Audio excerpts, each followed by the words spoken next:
Welcome back to the Bejeweled podcast, and today's episode might be the hottest temperature range you ever see ever, considering that it's almost reaching 36 degrees over here.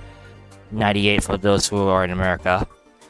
I'm Joel, I'm the Epidemic for 121. I'll be perfectly honest with you, I quickly had to wear this red shirt last second. I'm Jiozak, and I've been wearing this all day while I've been playing Tears of the Kingdom. This is my Nintendo New York shirt. Nice. I don't actually have any Nintendo shirt, fun fact. The only, game-themed shirt I have is a Mew shirt. Oh, nice. Yeah, Nice. I didn't really have any. Well, actually, no. Then again, I don't even have any game apparel shops over here. So that's the other reason why. Okay. Anyways, ladies and gentlemen, ladies and gentlemen, we are here, episode 21 of the Bejeweled podcast, the first of two podcasts we're doing in the month of May. Man, what are we doing?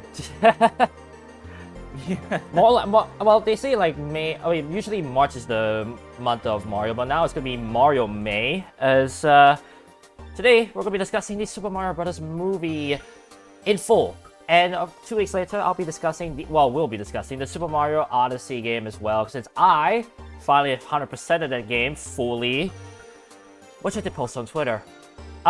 With that, Nice. just as a heads up, this is going to be full of spoilers, so if you haven't seen the movie yet, which, what are you doing if you haven't? Do try to avoid this, unless you're okay with any kind of stuff we're going to say in the next 2 hours. With that said, if you guys are hyped for the more of the Bejeweled podcast, make sure to hit the like button, subscribe for our content if you're new, follow Jiozak on these handles, and ring that bell to find any total load on the channel. Last podcast on the card, up here. With that said, you ready for the first hour of 4 of Mario? Let's go! Couldn't have said it any better myself. So let me just lower down the volume and we'll get things started. Where is my thing? There it is. Alright, the song should be playing hopefully. So, Mario movie. What about it? It's good. I'll be honest, it's good. Yeah, sorry, there's a bug in my room. Oh, great. I think I got it. At the very least, stunned it, so it should be fine for a while.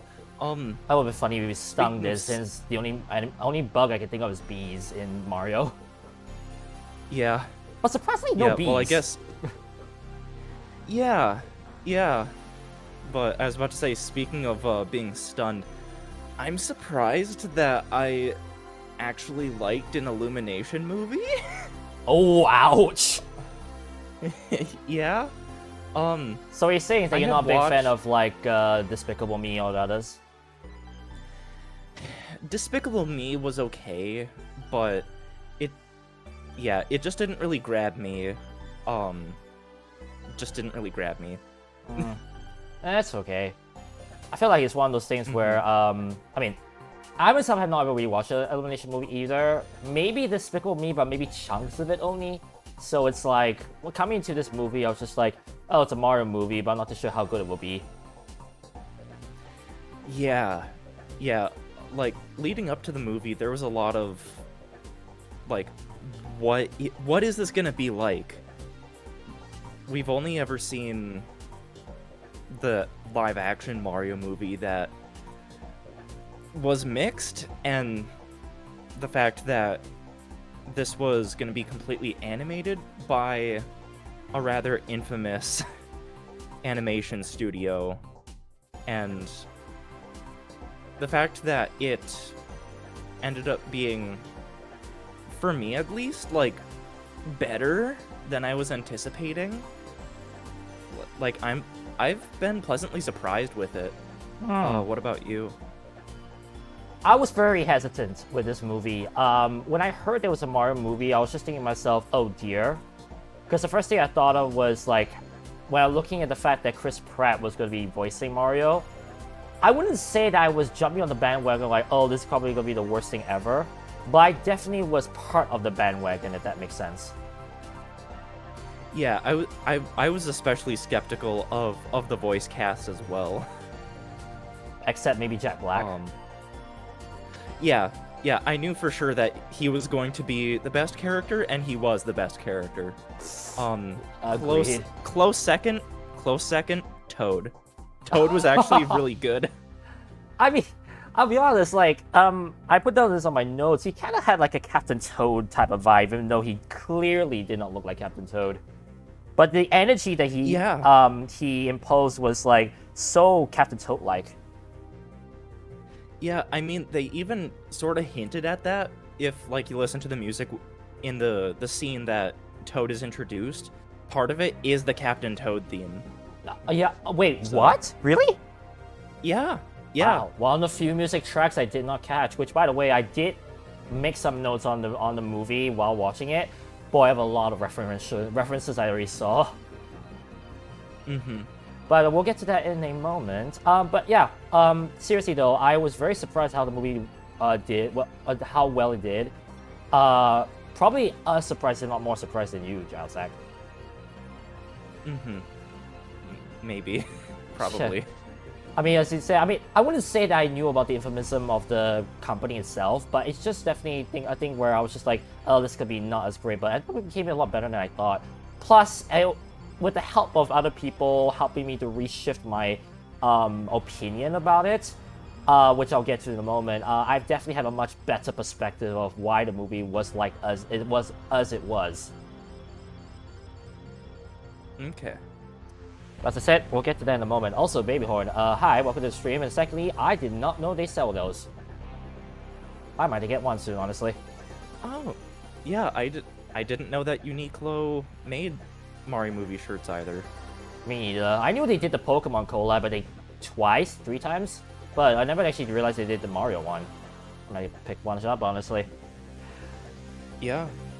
Alright, so for those wondering, the format for this today's podcast is that I did send Jiozak my interpretation of like the scenes, and the idea is that we're gonna go through like each scene like one by one to make it easier upon ourselves to know like, oh, okay, this is like what happened on which scene is this, like what etc, etc.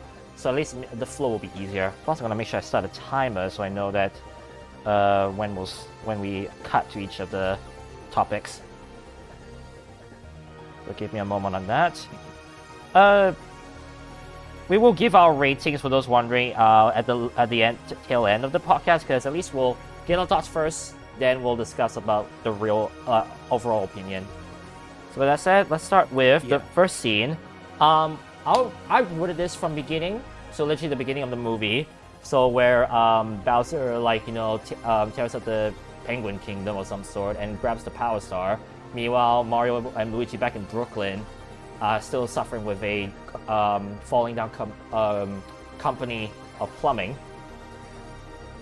Mm-hmm. And they left their day job working for Foreman Spike to do their own like more like independent plumbing service. Yeah. And then what's it? And I put the scene all the way till they teleport to the Mushroom Kingdom, or in this case, or for Luigi's case, another area, Dark Lands. The Dark Lands. But we'll get to that in a moment. Firstly, Mario and Luigi having a family? What? Yeah. This was really the first time that I think most of us got to see like what their family actually looks like. Which is interesting because the implication of like Yoshi's Island, how like if you look at where they're dropped off at the end of the game, and like that's actually supposed to be Mario and Luigi, like which one is actually canon? Yeah, exactly. Like that kind of that was the first I wouldn't say red flag, but the first questionable thing about the thing. I was like, wait, Yoshi's Island though? Where does that come into play? Yeah, unless that's supposed to be I have no idea. At this point I have nothing. Me because neither. apparently they have an actual family living in Brooklyn. Yeah. Also, Brooklyn of all places, but then again, it's supposed to be the reference part. Mm-hmm. Because, oh boy, what was the reference they're making with Brooklyn? Is it actually part of the lore or something like that from one of the previous games? I think Brooklyn is not necessarily a reference to any game in particular, but I think it's that and the music that they use for the TV commercial is tying in the Super Mario Brothers Super Show, Yeah, of all things. there we go. That was what I was trying to recall. I also had a bit of a surprise, although, to be honest, the Super Mario Brothers the Super Show was definitely a big hit back in the 80s and 90s, so it's quite nice to see that they have referenced that part for those who are the old ones watching. Proves that the demographic they were aiming for was not necessarily the young ones. Yeah, I was a little surprised when they released that trailer that ended up being slightly altered version of that TV commercial, that it just has it's just the theme from the show, more or less. But they allowed that. In fact, they allowed that. Yeah,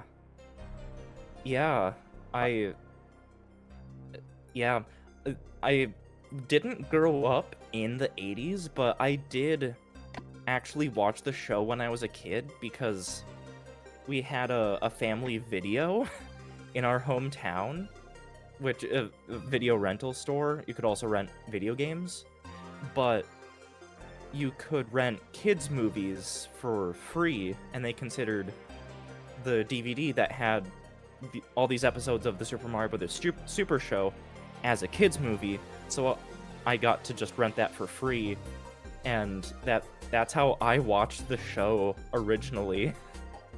I assume the theme has been quite stuck in your head, and now hearing that again is like, whoa. Yeah, it was a little surreal, I guess. Flashback, very cool flashback. I'm gonna assume that the movie was set in 1985 because I'm looking at this. It's like Kid Icarus was shown as Mario was playing Kid Icarus. The first thing I thought of was, okay, this is set in 1985. Consider that, like, Mario would not been famous, quote unquote, right? Yeah, although there is a little detail that kind of puts that into question is Luigi has a smartphone. Oh yeah. Yeah. This is actually where I will admit that the one thing that kind of bugged me about this movie is the fact that it's set in an era like way before Mario was like supposed to be famous, and yet there is 2000s technology, or even 2010 references, which we'll get to later. So I was just like, what? Mm-hmm. I mean, the references less so, but yeah. the technology, as you mentioned, yeah, that is definitely, Yeah, we big loophole. see that. I think even in the scene a couple minutes later where they're fixing the Toilet? sink, I'm pretty sure one of the people on the couch, I think, is holding a tablet. Oh, really? So it either a tablet or a phone or some smart device. So sus. I mean, that's not to say that, someone in this day and age couldn't just be playing an NES game on original hardware on a TV. But then that brings up the question, you don't have any other consoles, Mario? That's very true. And you haven't upgraded your TV in decades? Yeah. Yeah. That'd be weird. Mm-hmm. But of course, that was just even if they... Oh, sorry. Go ahead. Like, even if they still wanted to have him play Kid Icarus, like, they could have had him play on the Switch Online app. Because I'm pretty sure Kid Icarus is on there. So... yeah, it is. So they could have done it that way, but they just decided not to. for some reason. One thing's for certain though, en route to them fixing that sink, we noticed, well, Mario's athletic ability, so we see that the potential was there, it's just that he never would expect to use that in a different sense. Yeah, there's a whole platforming scene where they're jumping through a construction work site, and fittingly the shot ends with Mario going down a flagpole, or a pole, for a burger shop it's called Castle Burger or something. I know Castle is part of the name. It looks like the castle at the end of every Super Mario Brothers level. Ow. Yeah. That's actually quite funny. And then Luigi is just like desperately panting for air, just like, oh my gosh, I am going to die. Wait up, Mario! Exactly like that. Then, of course, we'll go to the real part, the end of scene 1, where we see them actually seeing a pipe down there, and all of a sudden, well, you know what happens. Yep, they go down into the broken sewers because there's massive flooding. They try to fix things, but they end up getting lodged all the way down into the very depths of the sewers, and they come across a warp pipe just there. Randomly there, like as though it's supposed to be there intentionally for the movie. Yeah.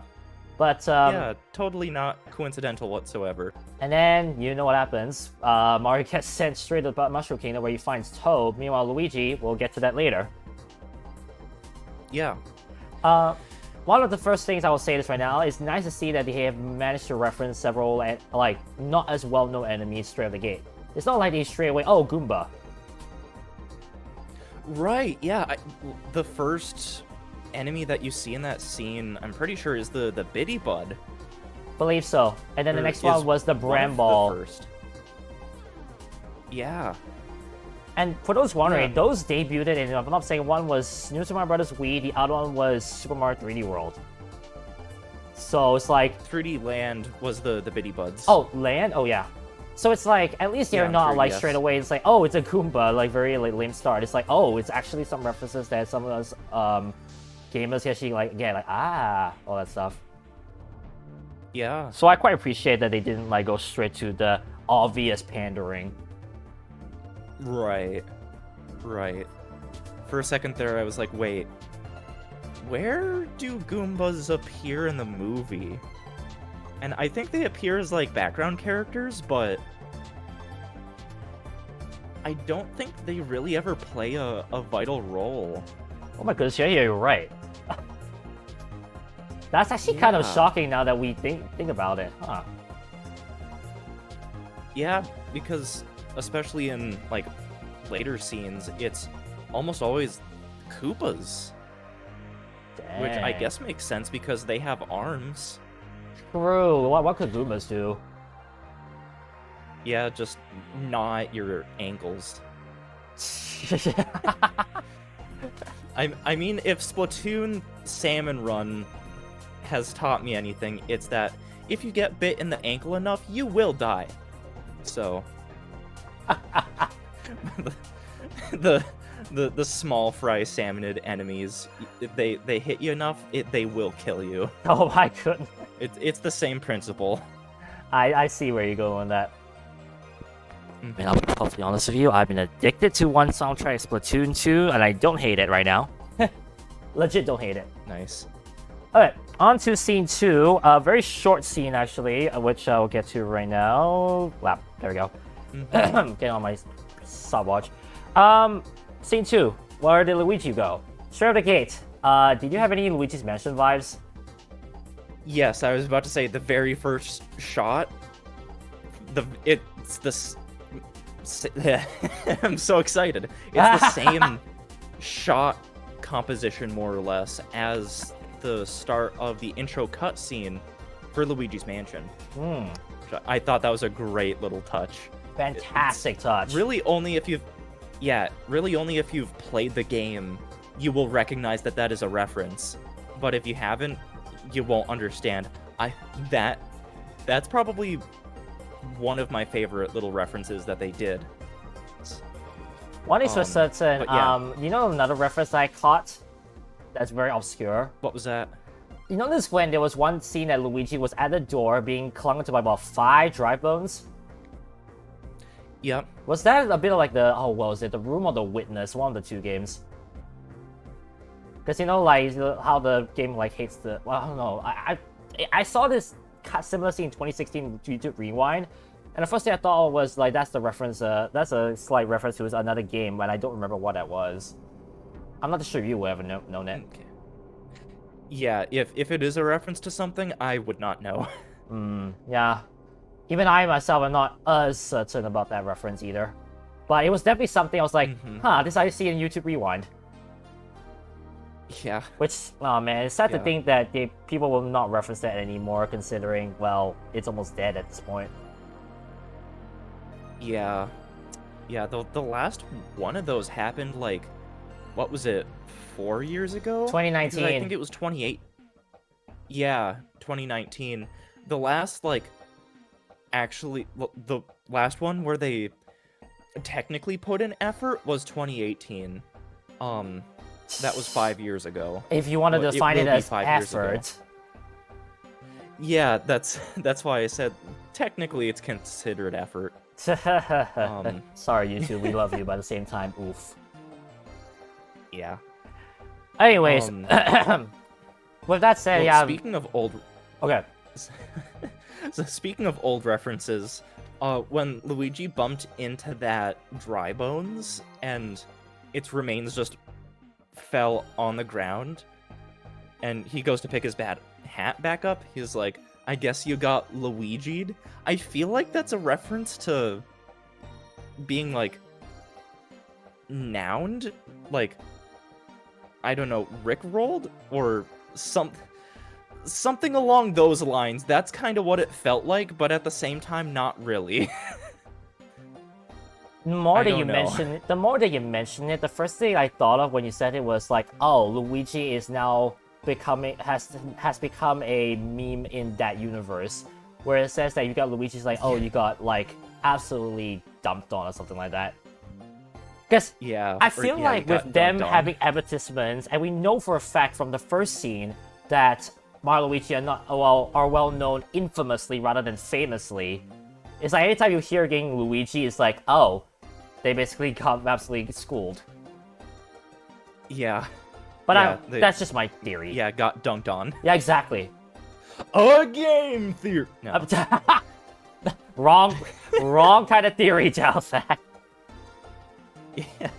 Yeah, it's a film theory. Yeah, exactly. Anyways, next scene, you want to introduce it? The next scene. Yeah, right after Luigi gets caught again. What happens next? Yeah.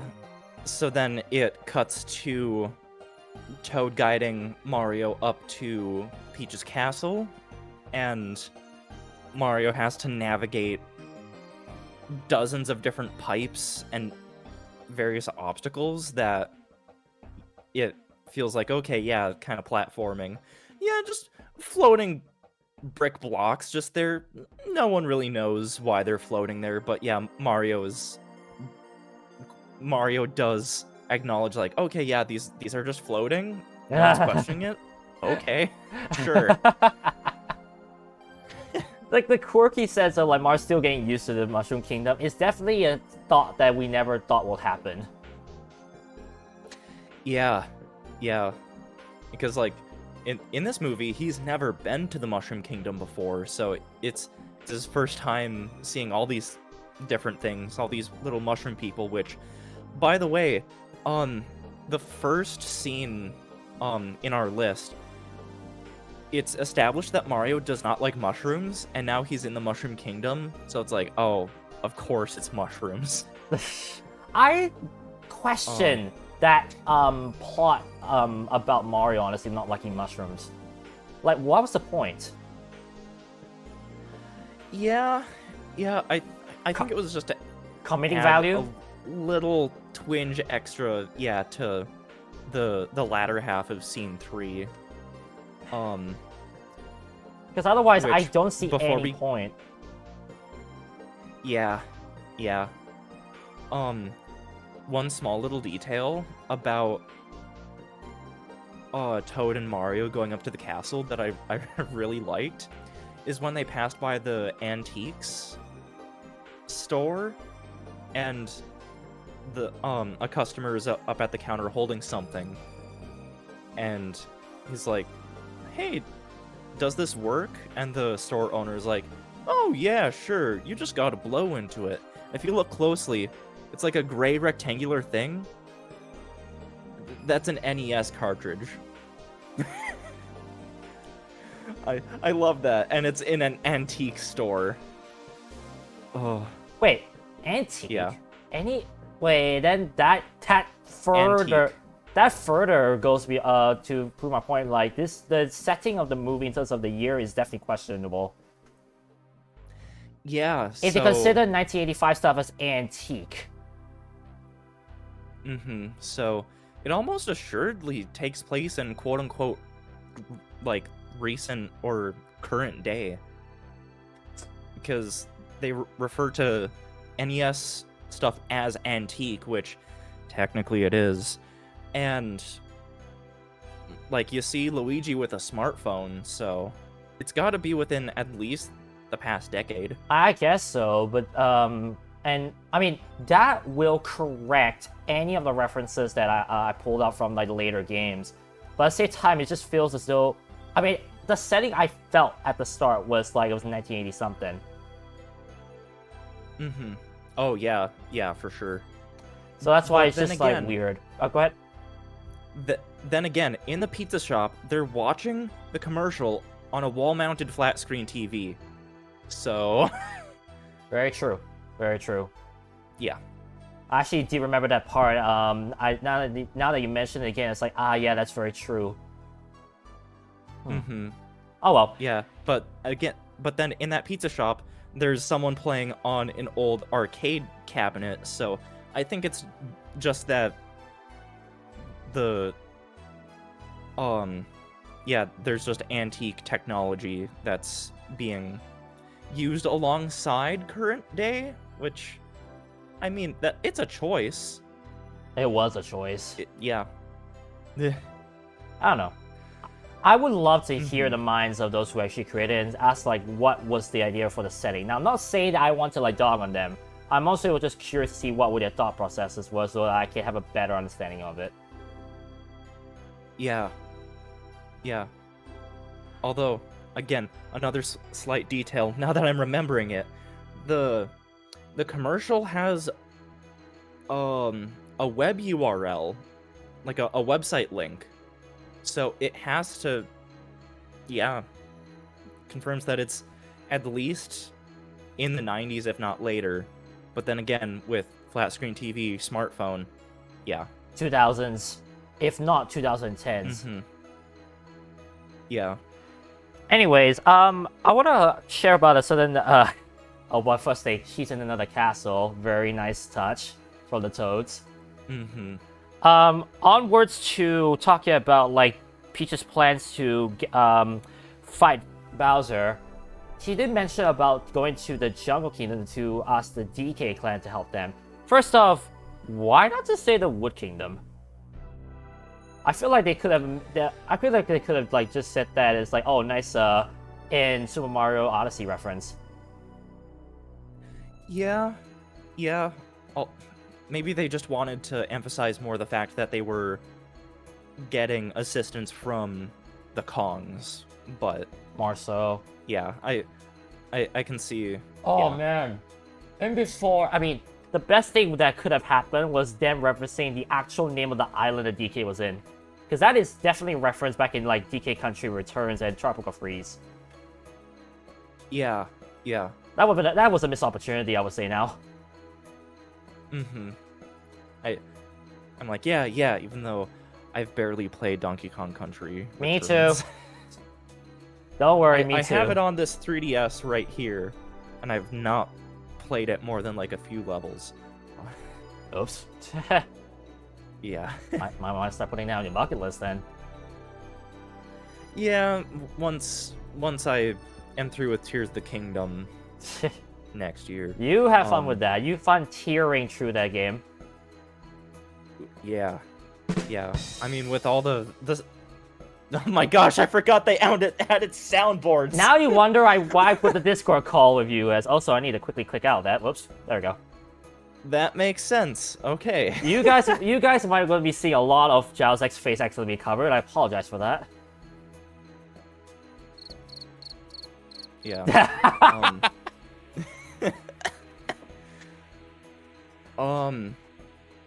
Yeah. Oh my gosh, they've added so much. Get into that if we have time later. Yeah, we'll get to that later because technically that's not gaming related. But speaking of that, okay. Next thing to note, well, Peach trying to train Mario. That's definitely not what we're expecting. Yeah, you could almost say that this is technically a Super Mario Maker reference. I think that's what someone on the internet said, and I just absorbed it and took it as fact, which is how you should approach information on the internet. Someone get the salt. Yeah. Anyways. Yeah. Yeah, so a whole training montage with, like, what's the name of the song that they use, like, Waiting for a Hero? Yeah. I think so. It's apparently a very, like, heavily used montage song used in a lot of movies. Ah. I would not know that, says the former video production student.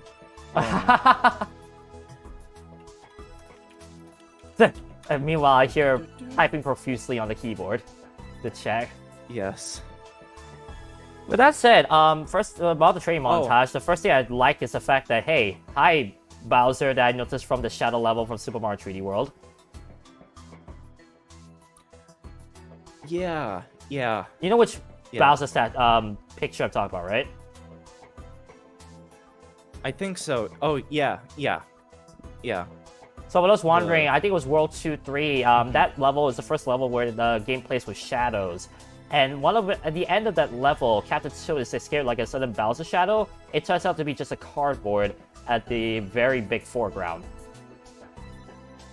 And they use that same graphic for that Mario level that Peach created.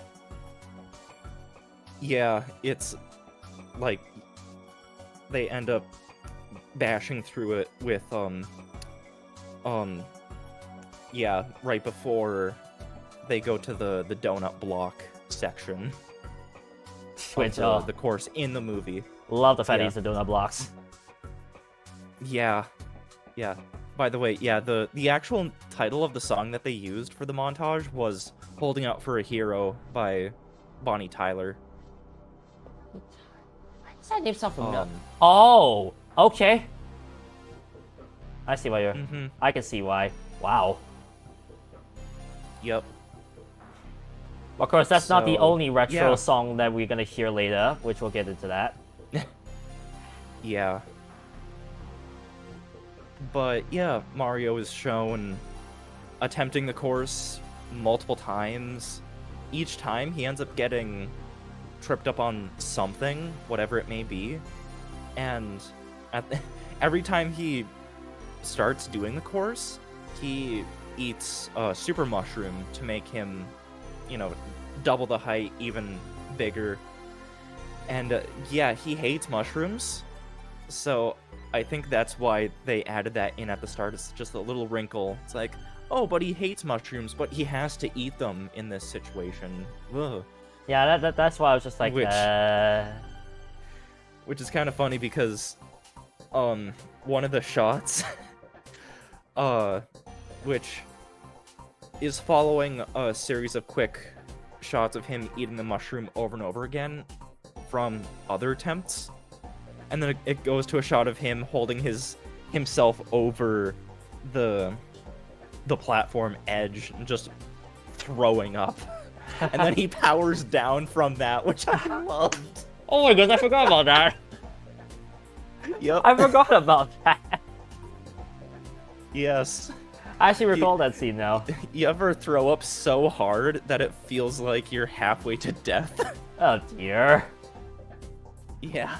To be honest, I was actually quite happy to see they acknowledge the mushroom like powering him up, like making him bigger. Like I quite like that. I was not expecting it though. Also, Although it doesn't have eyes, you're right.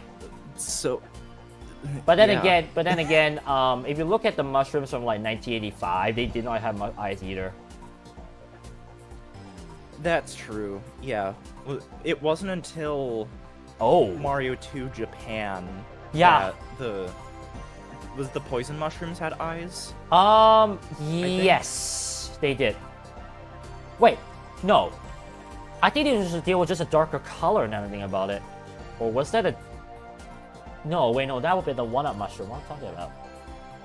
I think, yeah, I think they had the eyes in SMB2 Japan. I thought it might switch with me, though. Yep, I have a... Yeah, copy image. This is from... the Wikipedia page for Super Mario Bros. The Lost Levels.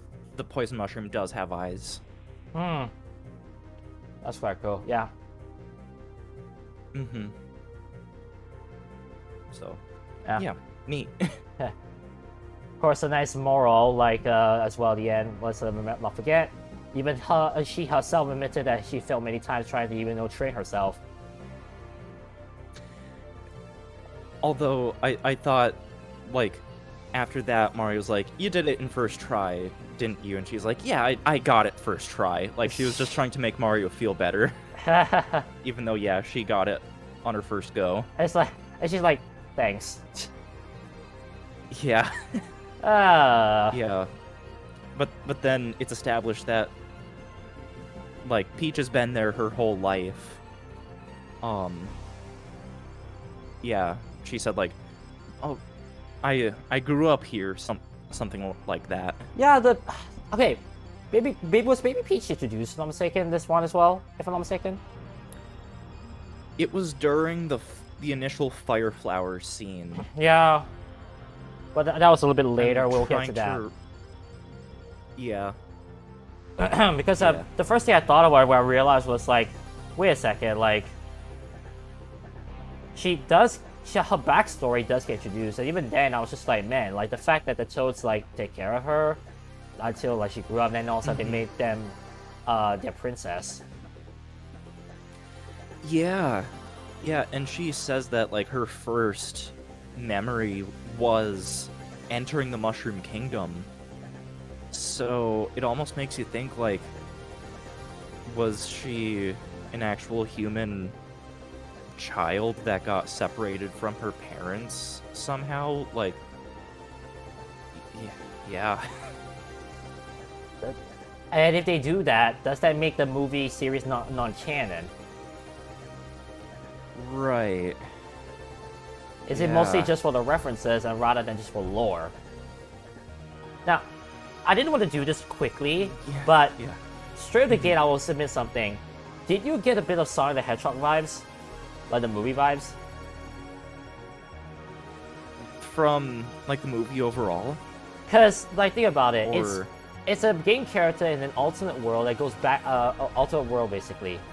Because for Sonic's case, right, it's like he used to have lived with, like, the owl, and then all of a sudden he's now transported to the real world. And then for Mario and Luigi, it's the opposite. Yeah. So that's why I was just thinking, like, man, why am I getting Sonic Hedgehog hypes? Or is this a dig on the fact that recently there have been rumors saying that, oh, Sonic music has ripped off of Mario music? Maybe. There was a video on that, idea. which I don't remember what the link was, but I was just thinking to myself, like, is Nintendo trying to dig on Sega? Yeah, I mean, like, this movie has been in production for years, so I don't know if they would be making a reference like that. Yeah. I don't know. That's just a little funny thing that I noticed. Alright. Yeah. So, at this point, are we in Scene 4? Yes, we are. Yeah, so this is where Bowser's ultimate goal is revealed, as all of his minions are partying, having a good time. There's a heavy metal band that is playing the Fury Bowser theme from Bowser's Fury. No wonder which I couldn't recognize that loved. theme. I haven't played that yet. Yeah, because you haven't played it. It takes like 8 hours to 100% it. Hey, listen. Anyways. Sonic, if you're watching this, I think later today we might actually be finishing up Super Mario 3D World because I am 4 character steps away from 100%ing the game. Nice. Which, oh my goodness, if you're wondering, I will confess, I had to cheat my way to Champions Road, where instead I played as Peach and then I introduced one other character in the end. Yeah, that's fair. I had to, honestly. It was impossible otherwise. Mm-hmm.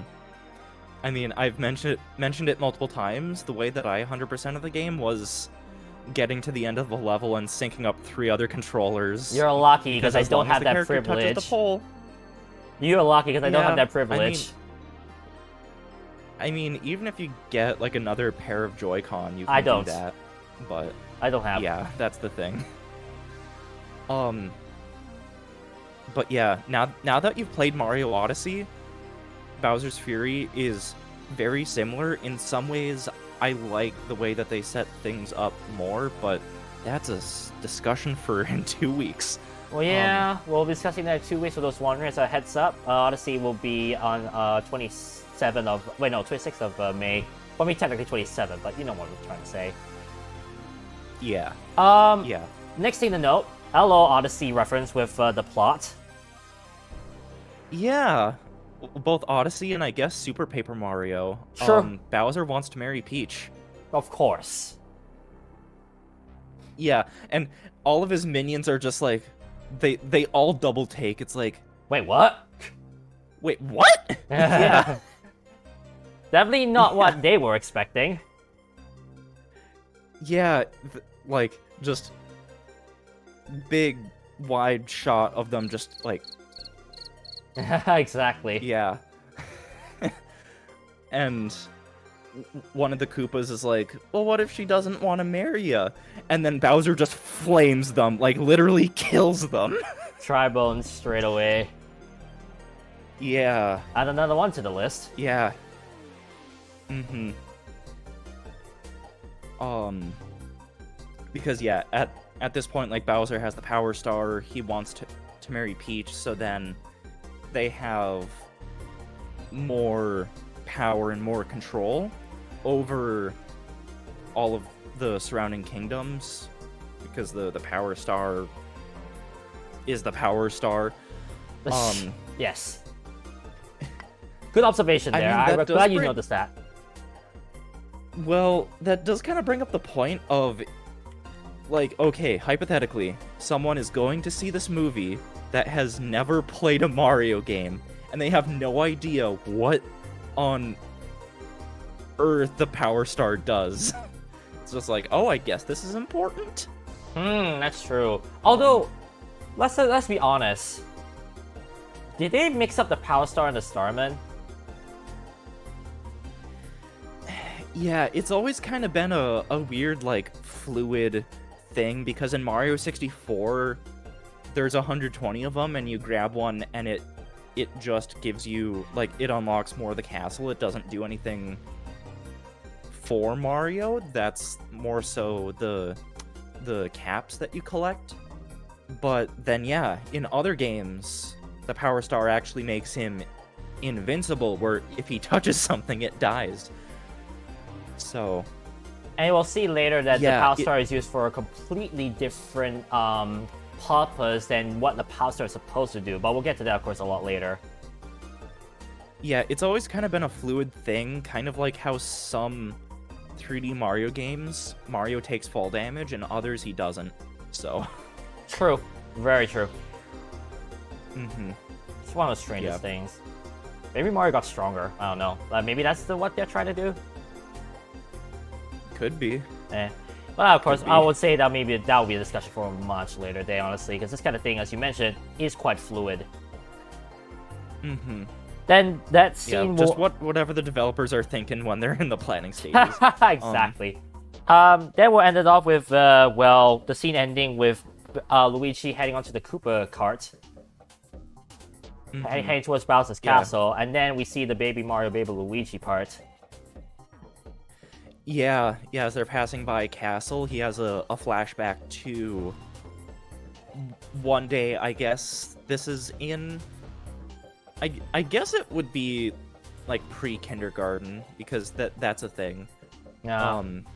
Or kindergarten, just... Or they could just be playing in a... in a playground. Maybe their parents are over off to the side where you can't see them.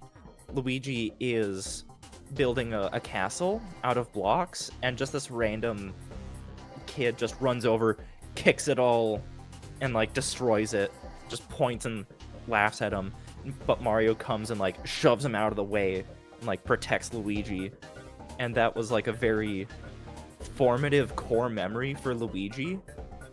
So that's why, even though, well, yeah, it's a castle that he's like seeing top down, and he was building the castle like looking at it top down. So I guess that triggered that core memory as a flashback. Yeah, definitely quite. I mean, that will show the reason why they are such good brothers. But at least that core part of the brotherhood is set in stone, which is good. Mm-hmm. Because they will always be brothers, they will never separate. Mm-hmm. So, and then in this scene, Luigi gets to Bowser? I think so. Or is that part of like a different scene? I mean, that would that's a different scene. I think that was a different scene. Mm-hmm. Speaking of different scene, I think we'll move on to the next one. Scene 5, we're halfway.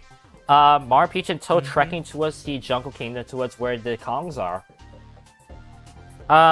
Yeah. Did you catch a Captain Toad reference? Because I thought I did. I just don't remember what it was. Catch a reference to what? Captain Toad. Captain Toad. Wasn't the music some sort of like something he said or something like that? I didn't get anything Captain Toad wise. Did I hear something? The only thing Captain Toad was at the beginning. It sounded like I'm ready for adventure that he said that, I think. Did he say that? Maybe. I all the monkey says, I think, is just follow me or whatever. Something generic. All I remember was that I did, like, you know, I heard something, typed it in a Captain Toad reference as a question mark. I was thinking, like, maybe possibly could be it. I just don't remember. So I think it was something that what Toad said that was linking towards that. But again, quite vague. Yeah, I think really the only thing that Toad said, if I'm remembering correctly, was when the door blasts open, that monkey is just like just screaming or whatever. Toad hides behind Peach, then he pops his hat. It's like, what? Yeah, unless if there is something that I'm forgetting, but I have seen the movie 4 times. So at this point, I'm just replaying scenes in my head. I mean, you would have a better memory. For those wondering, he watched the movie 4 times. I only watched it once. So, like, he would have the better view of, like, all the scenes than me. I'm mostly just going on basic raw memory and let alone my notes. Yeah, I saw the movie 2 times in the opening week. One of them was on opening day. The 3rd time was 2-3 weeks ago-ish, where I was visiting some family that was out of town, and we went and saw it in a drive-through movie theater, which was the first time that I did that. That was fun. Nice. And then the 4th time was yesterday. Yeah. I was wondering how they were gonna handle, like, the audio, and it's you tune your car radio to a specific frequency. They tell you what it is, and then your car speakers are how you hear the movie.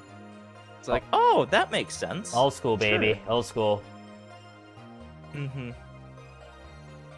But then, yeah, fourth time was yesterday, where there was like one family in the movie theater and like two other random guys and me.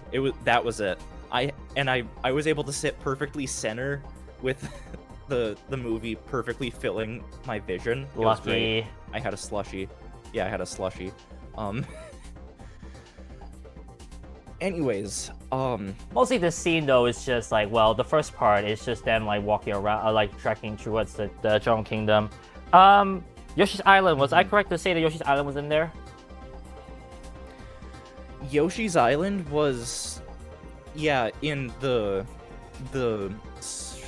sort of short montage of them like leading up to the Jungle Kingdom. Second one was...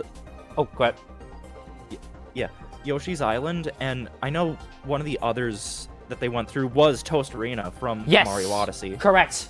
I also caught that too. I was like, man, that is a nice touch. Though the last one, questionable. Do we know? Yeah, was that the one with the rocks and the clouds? Or am I thinking of something else? Can I ask, was the setting a lot brighter or dimmer in that scene? If it's brighter, maybe Cascade Kingdom. If it's dimmer, I'm thinking Ruined Kingdom. But then again, oh wait, is there water? No, there wasn't any water. If we're going with the scene where they're climbing the rocks and there's like clouds, is that what we're going for? Something on the lines of that, maybe? Because if it's that, oh, they also went over Fish Bridge. Ah, yes. That one level from Super Mario Brothers where it's just a bridge and it keeps throwing fish at you. Yeah, exactly. And Mario has a very close encounter with one of the Cheep Cheeps. How did I forget that? Just sucking his face. Wording. Anyways. Ah, Jinx. And then of course the infamous part to the end of the scene. Well, I say infamous, but I think to most people it's famous. Are you talking about when they actually start, like, driving, like the monkey starts driving them? No. I'm talking about the song. Okay. Oh, yeah, the song. I'll be honest, the first thing I thought was, Me? No, we're not moving yet. Oh, not the... You know which other song I'm talking about? The one that's played on, I don't know, the piano? Oh, that one! Yeah, okay. The first thing I thought of was like, oh dear. Yeah. Oh, yeah. I tell you, in that go ahead, go. You share first. No, you... Okay, thank you. Okay. The first time I heard that, and when with the people around me, most of the people around me were children. When they heard that, I just heard laughter. I was just like, oh my goodness. Was that actually Jack Black singing? Yes. Wow, like he's such a good voice, but at the same time, I was like, why? Yeah. When I saw the movie on opening day, the theater was packed. People were dying. It was great. Especially the shot where it's just Bowser playing the piano on the little platform, and then like filling up most of the frame are just the figments of Bowser's imagination of Peach. It was great. That shot in particular. I was just thinking, like, why? Yeah, I mean, it really does establish the fact that Bowser really likes Peach and really wants to marry her. Obsessed. For, I guess, more reasons than just power, I guess. Like, he actually has a crush on her. Yeah. So... It is. Yeah. We do notice, by the way, though, it's like he's alone doing that. So apparently, apparently looks like that crush / that obsession is quite top secret to the rest, which explains why the Koopas were doing a second take on what he said his plans were with Peach. Mm-hmm. Yeah, and we even see when I guess that's Kamek, yeah. Kamek kind of interrupts him, telling Bowser that, oh, there's a mustachioed human that is helping Peach, and I think that's part of that scene. Yep, it is. We see Yeah, that. and Okay. Yeah, and Bowser invites Kamek to do a duet with him of the underground theme. Bowser does the da da da da da, and Kamek does like a coin sound with some of the keys, the higher octave keys. Yeah. Yep. And then just out of the blue, Bowser takes the lid for the keys, slams it on Kamek's fingers. Oh dear. It's just so angry that it's like, oh, she's with a human. Dear. Yeah. That will be very iconic. Mm-hmm. Pain is the best teacher. Thank you. There, I was trying to remember the line. Now, the next part, I need your help on this, because I'm not too sure if I put this correctly. Does the next scene start with Luigi, like, finally entering Bowser's castle and getting to Bowser?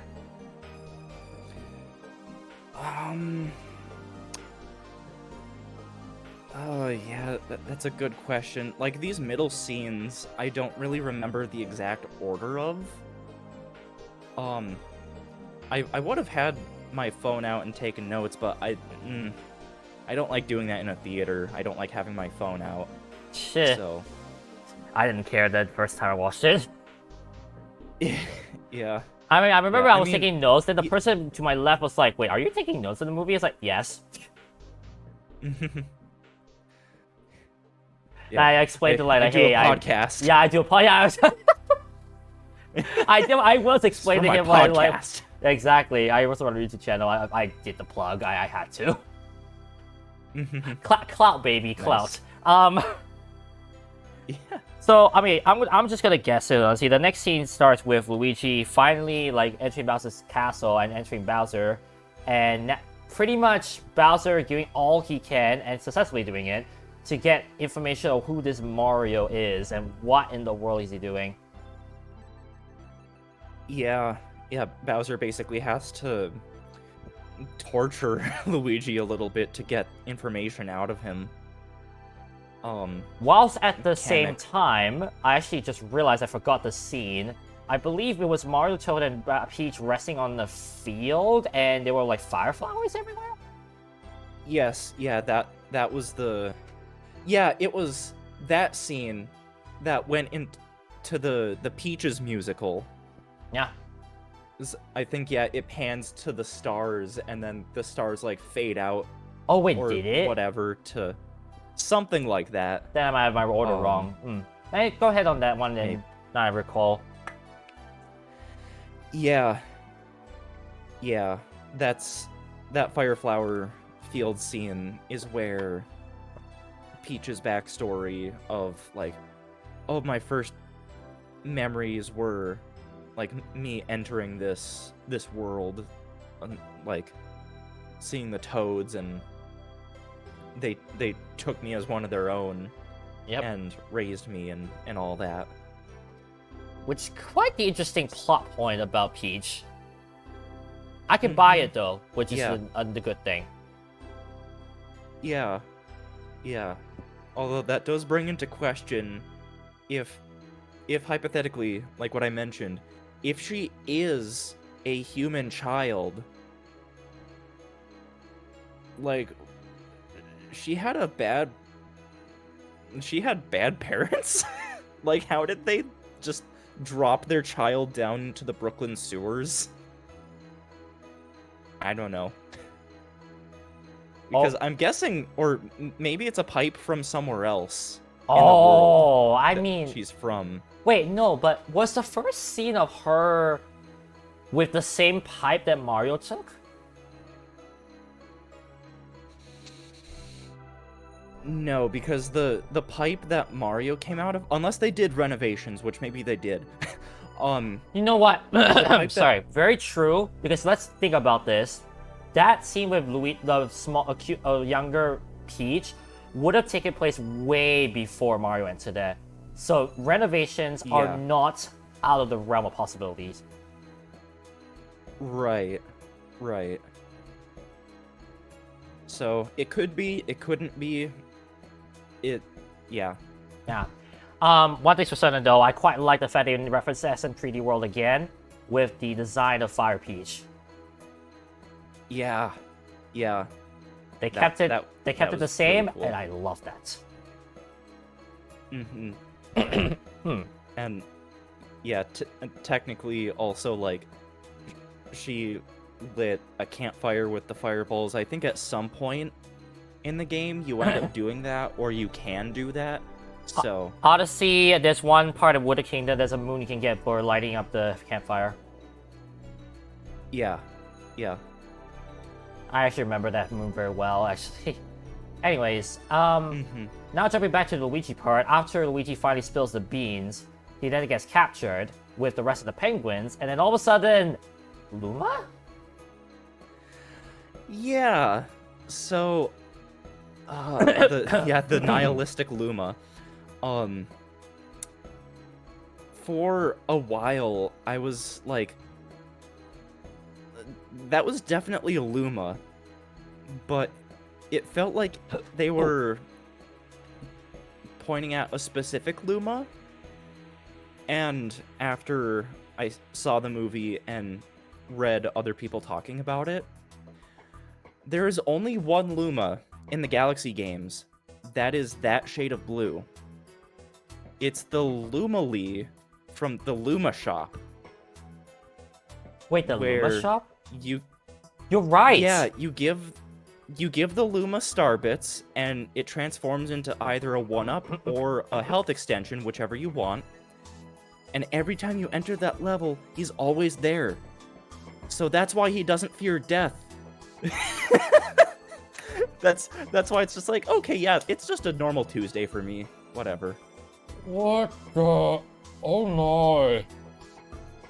Yeah, apparently that Luma in particular just has special properties that, like, oh yeah, if I die, I just get reincarnated somewhere. It's No big deal. wonder. Okay, that... You know what? That's so subtle, creepy at the same time, but that's so good. Ooh, great, now I got hiccups.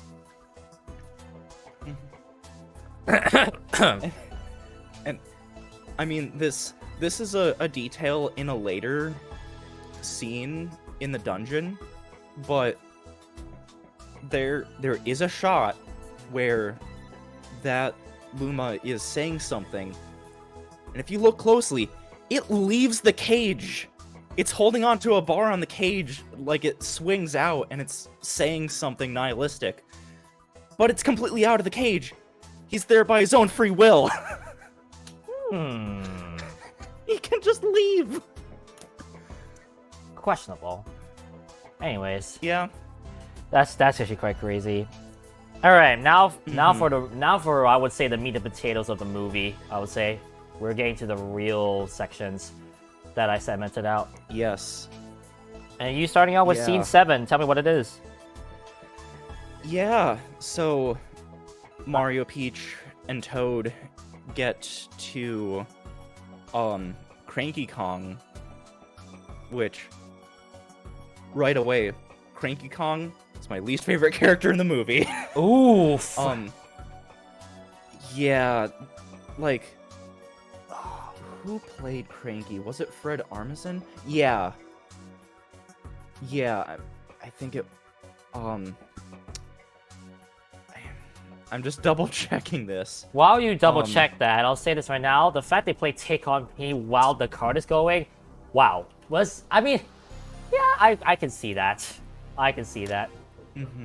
Plus a very nice retro reference again. Fred Armisen does voice Cranky Kong. I've heard that he's a good, like, voice actor normally. It's just they must have given him bad lines. Yeah, get to that shortly. Oof. Yeah. That's a news. Mm-hmm. What was the retro reference you were Take on hinting me. at?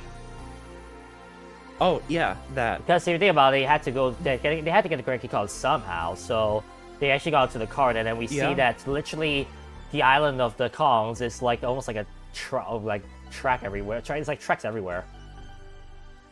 Yeah, I don't know. They, I guess, are the ones that have either created racing karts in this universe, or they've just adopted them as regular method of transportation. I guess. Because you don't really see it anywhere else. Not at all. We don't even see that in the Mushroom Cave at all. Right, it's just all foot traffic. Stubby foot track of it. Yeah. Yeah. And yeah, as they're entering Cranky Kong's lair, the go-kart like goes down off frame, but then comes back with the hang glider. Loved that little detail. Same. Especially because one of the game that mechanic was introduced in was Mario Kart 7. Yep. One of the new tracks for that game, which I think was one of the better tracks, was I forget the name of it, but it was a DK jungle stage. So I guess like DK Jungle? loose equivalent? I think that was just called DK Jungle, if I'm not mistaken. Yeah. Cause that track was brought back into Mario Kart 8. If I'm not mistaken. Yes. So Yes, yeah, it no, it was. has to be that. Yeah, I have a list here.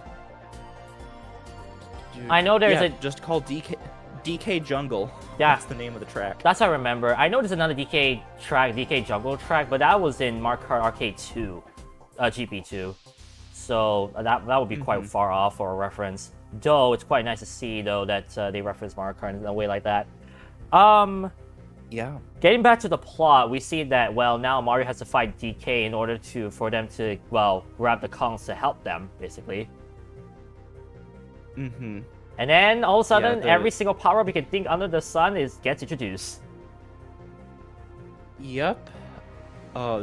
Mario goes and thinks he's getting a mushroom to make himself bigger, but it's the mini mushroom, and he's like the size of an ant. I remember, I knew I was the only one in my movie scene that was knew it, and when I saw that, I was like, oh no, don't do it, don't do it.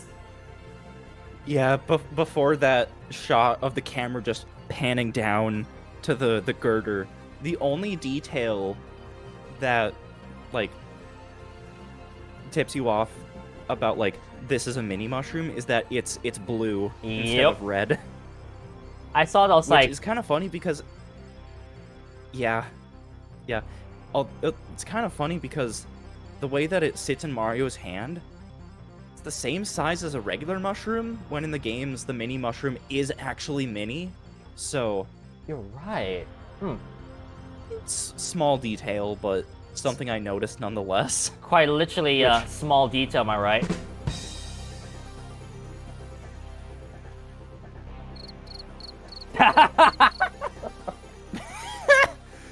We're having too much fun with those. Another small detail that came up is when Donkey Kong has mini Mario in his hand and flicks him all the way to the other side of the arena, Mario gets slammed up against the door and then goes back to normal size. In the games, if mini Mario gets hit, he dies. Yeah, that was also weird, but I was just like, eh. Yeah. But then, a minute or two later, Mario ends up getting the cat suit. Oh, this one was fun. Yeah, this was probably my favorite power-up that they did in the movie, just because then Mario got to be fast moving all around and just being obnoxious. I loved it. It was so nice. But that, of course, is when we see the tables turn, right? If I'm mistaken, right? Yeah, Mario really starts, like, going for it because he has increased speed and dexterity that I guess a cat has. That's the idea. Yeah. Yeah, even at one point does, like, a dive bomb with his claws out. Oh, so satisfying. Yeah. Yeah, and even though Donkey Kong is about to, like, fall out of the arena, Mario just, like, again with his claws, just grabs his tail and, like, pulls him back up, so then he doesn't, like, full-on fall out of the arena, but still, Yep. he lost. Tch. And then cuts to shot of the crowd, and then a shot of Mario sitting on Donkey Kong, making biscuits on him with his front paws. Oh my... Did you not notice that? I forgot about that. Okay. That's oh my goodness. Ah! Oh, lovely. I had to do a double take there. I was not necessarily expecting them to do that, but I guess why wouldn't they? Since it's a cat. Yeah. Yeah. Oh my god. I guess this is where I can say, like, yeah, the lines that they gave Fred for voicing Cranky Kong were, like, especially when when Mario grabbed the mini mushroom, went small, and all that, he goes, I guess he ate the wrong mushroom. And when I was visiting family, and we were watching that in the drive-in movie theater, when he said that, I audibly just went, shut the up. Seriously? Yes. Whoa. That line, I just did not like it. Wow, I can literally see it left a bad taste in your mouth. Oof. Yeah, just like that mushroom. But then, yeah, they coordinate then as to what their game plan is for ambushing Bowser, which is with the go-karts. Yep. Taking a detour through Rainbow Road. And in the shot where they're in the garage, where They're selecting the everyone's working on body, the car glider, the tires. Ooh. Yeah, well, that first bit of music that's played when it's that big sweeping, like, panning shot, it's the menu select music from Mario Kart 8. It was, yeah, it was Yeah. so Well, nice. I really like that. But then, yeah, they go and make their carts, which is kind of funny because it's set up the same way that it is in Mario Kart 7 and 8. They where even you had have the three sound wheels. effects. They even had the sound effects too, which was so cool to see or hear. Yeah. They even had, like, a confirm button that just had A on it, the letter A. Yep. Like, they did that intentionally.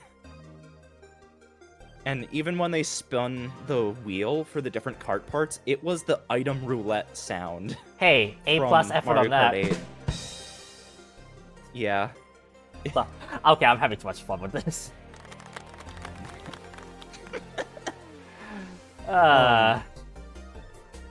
But yeah, then Mario makes just a standard go-kart, which is kind of funny because a couple weeks before the movie released, whatever the most recent update for Mario Kart 8 Deluxe was, it ended up making the standard kart build with Mario.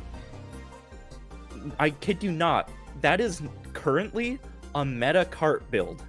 Oh. So, Wow. yeah. And Peach selects a motorcycle, and Toad just makes a giant monster truck with massive wheels. That was hilarious to that. see. I was just like, whoa, Toad. But hey, and it you worked. think, It still works, so it's not like it was a bad card. Yeah, and you think, like, how does that little guy get up there? It's a big old cart, tiny little guy. But on the sides of the cart, I did not notice this till yesterday. On the sides of the cart, you see, like, fold-out steps on the sides of the cart, so then you can, like, step up and get in the cart. Beautiful. So, Beautiful. yeah. Oh, that's so hilarious. That's so good. Ending off the scene, well, we see them driving towards Rainbow Road, but before we go to the next scene, I need to point out two things before I move on. Firstly, Donkey Kong's character, like the actual personality, definitely interesting. I quite like the fact that he's portrayed to be like, more of the fan service kind of guy instead of like the, fighting kind of guy. Though, it is still clear that he still has the muscles. Yeah. Yeah. And I'm gonna suspect it was kind of yeah. satisfying for you to see Cranky Kong being cranky over DK's, antiques. Yeah. Yeah. And then most importantly, hi Diddy Kong out of nowhere. Yeah. Yeah. Diddy Kong just makes an appearance in one shot and really never again. Just one shot, which is sad. Yeah. And it's him being scolded for being too enthusiastic. Yep. Oof. Yeah, Cranky Kong calls him out. It's just like, you too, Diddy Kong. DK! DK! D. Sorry. Poor guy. Yeah. All he wants to do is just And hang I on. think he... Oh, go ahead. Sorry, I think he was sitting next to Chunky. And it's like, oh, Chunky isn't dead. Wait. Chucky Kong was in there. Yeah. Yeah. Did not notice that, to be perfectly honest with you. Yeah. If I mentioned like the fact that Chunky isn't dead because that's a meme video that someone made, like using the DK rap. Which, if we didn't mention that, yeah, that was part of the Donkey Kong's introduction. Yep. Yeah, someone took a part of the DK rap from the game where it mentions Chunky Kong. It's like, and there's Chunky. He's dead.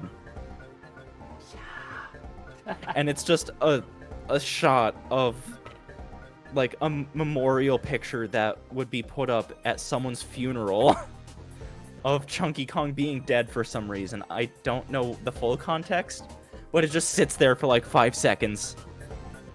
And then, ooh, DK! Donkey Kong!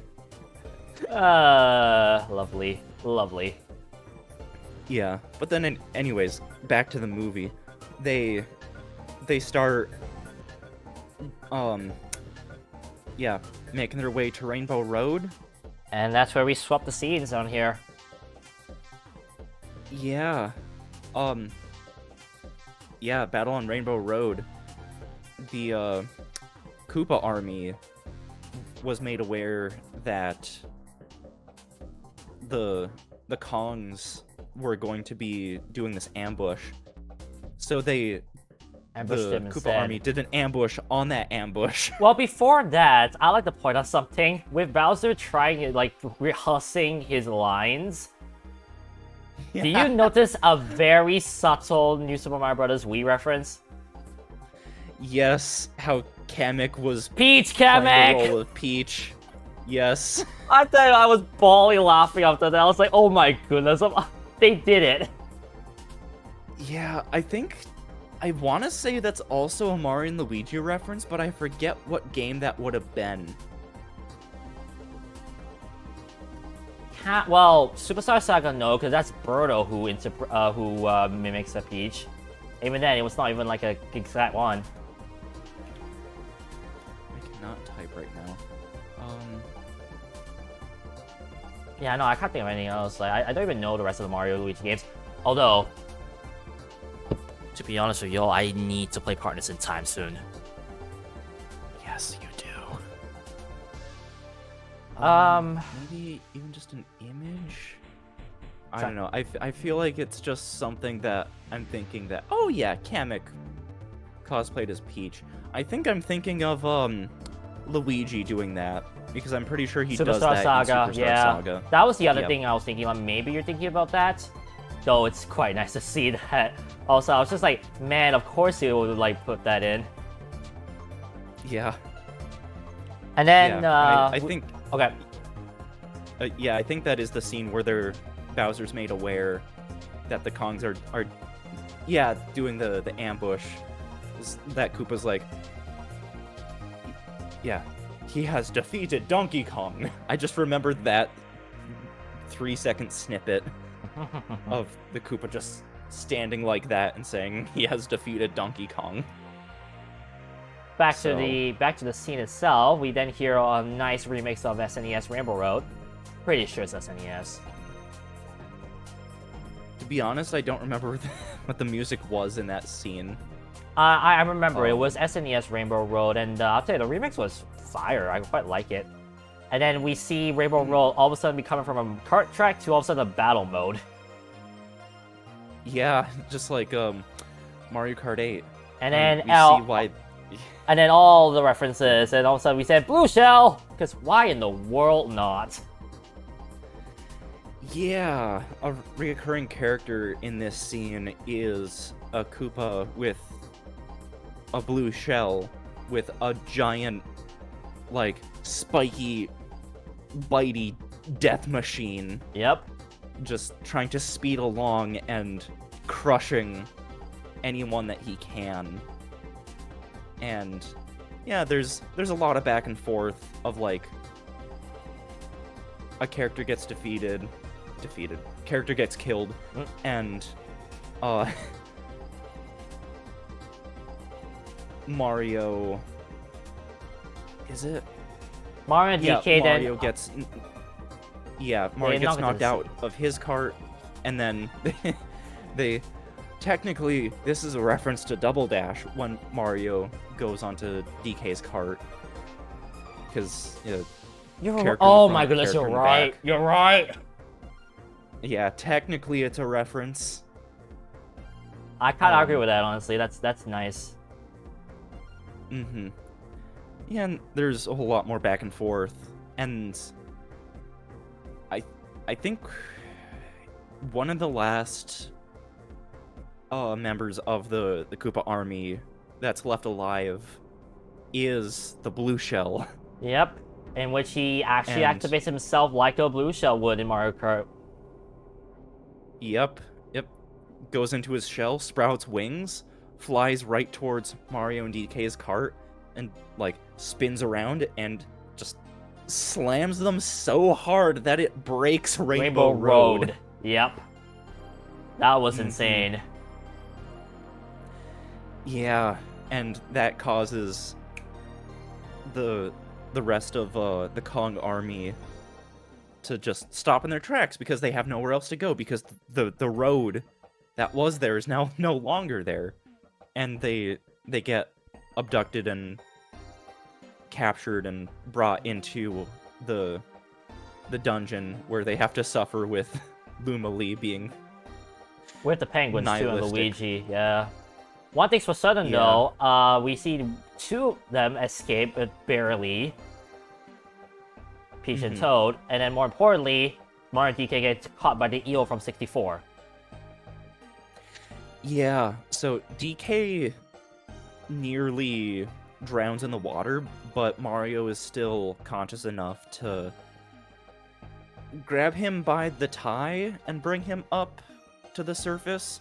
Now, as a former lifeguard, it's not the best thing to do is to drag someone by something that is around their neck. But video game movie logic. At this point, Yeah. if we can have video So- game logic, we have video game movie logic. Yes. But then yeah, they get swallowed by the eel, and they have this little back and forth kind of well, we'll talk that later because we need to remember Okay. with Peach and Toad escaping, they then had to quickly tell the rest of the Toads to evacuate because, you know, Bowser's heading their way now finally. That's right, yeah. In which, Yeah, oh so boy, they what's race- next after? Was it Bowser finally now reaches them and they ask, and he had to, like, force Peach to join them? Because otherwise, Yes. they'll use a Power Star to absolutely destroy the Mushroom Kingdom. Yes. Okay, that means Yeah. my memory was correct. And then that will be the end of that scene because then they two had to go together on the Bowser Koopa. Koopa? I don't know what that thing is supposed to be. The what thing? The very big like ship that Bowser's on. Oh yeah, just that floating land mass that Yeah. they can just control. I guess they're controlling that with dark magic because, I mean, we see Kamek Yep. use telekinesis or whatever. So To get the ruins of the Penguin Kingdom to make a stairs to get the Power Star. We do see that at the start of the movie. Yep. So I guess it is that and magic. Kamek, that and multiple times Kamek holds a character in midair, like Luigi, when Bowser is trying to get information out of him. Yeah. And then Kamek does that for a few seconds in that scene with Toad, where Bowser's trying to make Peach say yes to them getting married. Yeah, so he does it multiple times. Yeah, I remember that. Oh, hang on, did I stop that? Oh wait, I haven't stopped that. Okay, now with that said, now we move on to scene 9 of the wedding crashes, I like to call this, because we get to see Mario DK's escape from the eel. In which we found out that the eel actually did not only just eat Mario DK, he accidentally ate the cart that DK was at, and of course we know what he had. Yep. A very big missile. Yeah. Yeah, so they forcibly make the eel burp them out by activating the rocket and just propelling right out of there, and they set course to the wedding reception. Yep. One thing's for certain, can you confirm with me, Jiozak? Did they keep the Odyssey designs intact? Yeah. I agree. Yeah. I'll be honest, when I'm looking at all of the each of the parts. It looks pretty much very exact. Top hat, the rose on Bowser's like shirt, if I'm not mistaken. It looks pretty much very accurate to the Super Mario Odyssey, which I'm glad they decided to keep that original. At least not like a unique design. Everyone's just like, oh, why you never reference this? Right. Yeah. I mean, perfect time to reference that because, I mean, a lot of people that are seeing this movie have almost assuredly played Odyssey. So, Yep. Yeah. Even if it's like little kids, they probably have Mario Odyssey and they've played it like 20 times. Yeah. If they were like me, they have played it 20 times. I only played it once, as you know. I'm not too sure I'll play it again next year, but we'll see. Yeah, it's a fun game to just boot up and like mess around in.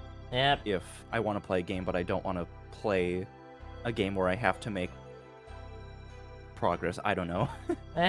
It's questionable. Okay, Yeah. I don't know why I put this in my notes. I put in my notes Infinite One-Up Trick. Did you see that in that scene?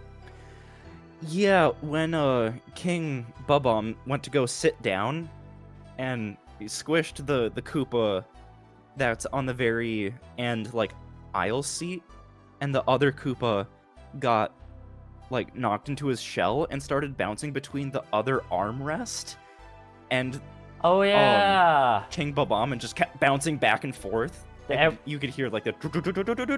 There we go. There we go. That's no wonder I put that thing. Guess now that's actually quite a nice touch as well. Yeah. Of all things to reference, and honestly, I'm quite glad they acknowledge, hey, Infinite One-Up Trick. Yeah, they exist. They exist indeed. So now we go back to the plot. We see that now, well, Bowser is about to like propose to Peach, and then we know what Peach says. Yeah, she plays along with it for a little bit, but especially once it's revealed that all of these innocent characters or innocent people are gonna be Put in the lava. like slowly lowered into the lava on her behalf. She's like, okay, no, don't do that. Nope. And if you notice, like before she goes out into the aisle, Toad gives her flower bouquet, and when she says no, she pulls out the ice flower from the bouquet, so it's almost like Toad planted that in there. Yup. And Oh man, actually, I didn't think that Toad actually would do that. That's smart.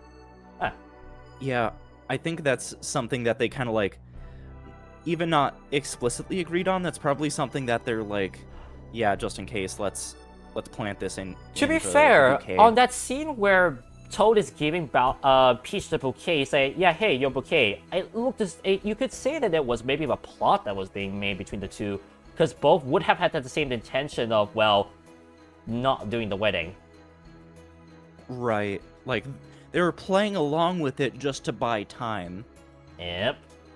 Little they were about to realize that there was a different, there was a secret plot happening, and then I'll be honest, did anyone get Frozen vibes? Yeah, immediately she used it, and it's like, oh, there's gonna be so many kids that are like, oh, it's Elsa! Yeah, exactly. And that was also my first thought. I was like, oh no, really? Of all other movies to reference? Also, at the same time, let's be honest, that's the first time we ever seen Ice Peach. Yeah. It's never happened in any of the other games, unless if it's in a spin-off that we're just not thinking of. No, not at all. So that was also a shock for me. I was like, are you kidding me? Yeah. Not what I was expecting, but at the same time, it's like, oh dear, of course, another princess looks like Elsa. Of course. Yeah. I just shook And my of head. course of course she uses ice powers. Of course she is blonde. One thing's for certain though, it Yeah. looks like the ice power-up is very strong. Because let's just take into consideration how long it took before Bowser finally thawed out. And the only reason he thawed out was the fact that he saw what was in front of him, which we'll get to later. Yeah. Because later on we see that Mario and DK finally get to the scene, and well, they start crashing the wedding with Peach. They manage to stop the